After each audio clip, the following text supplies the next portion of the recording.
Hello, everyone.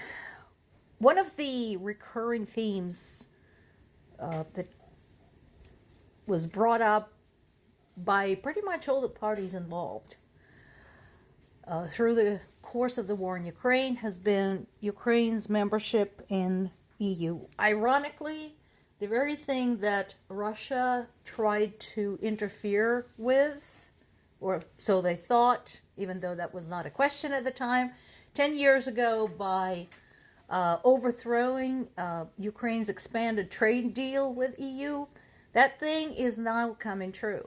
At the time, Ukraine wasn't talking about joining EU, just wanted to expand the terms of the trade agreement.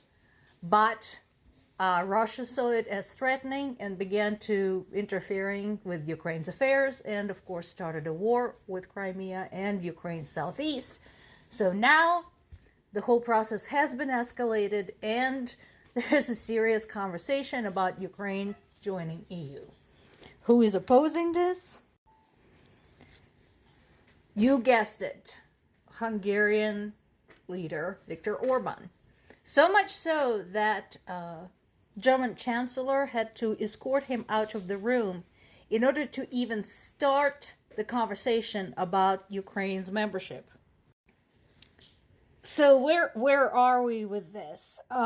While the membership is still on the table, Ukraine is not getting any financial aid from the EU as of right now.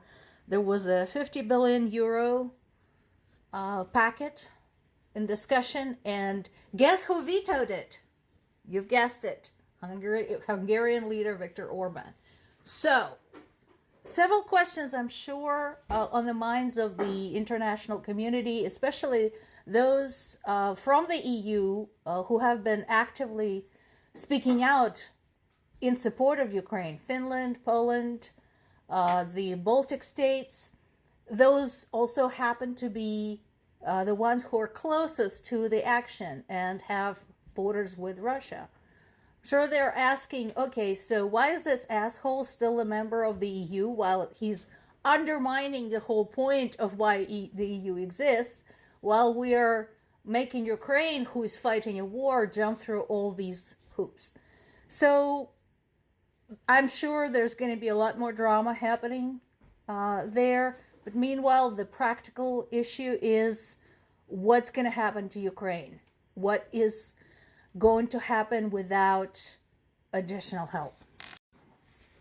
Kremlin, as usual, is in denial. They're saying that Ukraine's joining EU is a very remote prospect. They're probably cranky because Ukraine had a successful day shooting down Russian drones.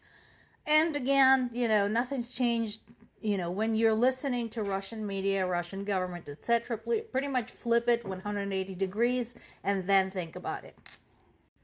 Now, this is something I definitely wanted to bring forth to the attention of the international audiences. This piece is in the Associated Press, and I suggest you find it and read it because this is very important.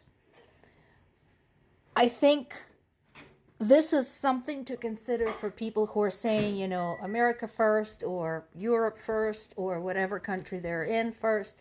So this is Ukrainian people who are actually going out there and saying, you know what, screw this.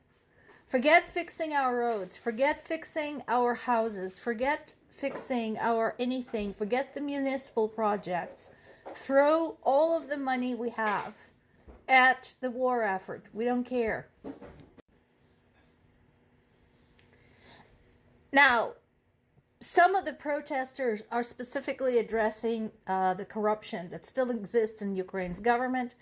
As we all know, it exists in every government, and Ukraine has been taking active steps to battle corruption, but it's still there. And I personally agree with those who say, anybody who dares to rob their own country during the time of war should be shot on sight. But that's a whole separate question. But the phenomenal part about it is that as Ukrainian people are facing another very harsh winter, the bombings, the shellings, the drones, the disruptions in their heat, electricity, and hot water. They are standing together and saying, no, everything for our army, everything. What do we have to do to keep our soldiers going, to keep the war effort going? So, as I mentioned before, yes, it would be tremendously helpful if everybody got their act together and supported Ukraine unanimously and treated the whole thing as eventually the countries treated World War II when they were fighting Hitler. Because that is very much like that. All you have to do is listen to Putin's rhetoric.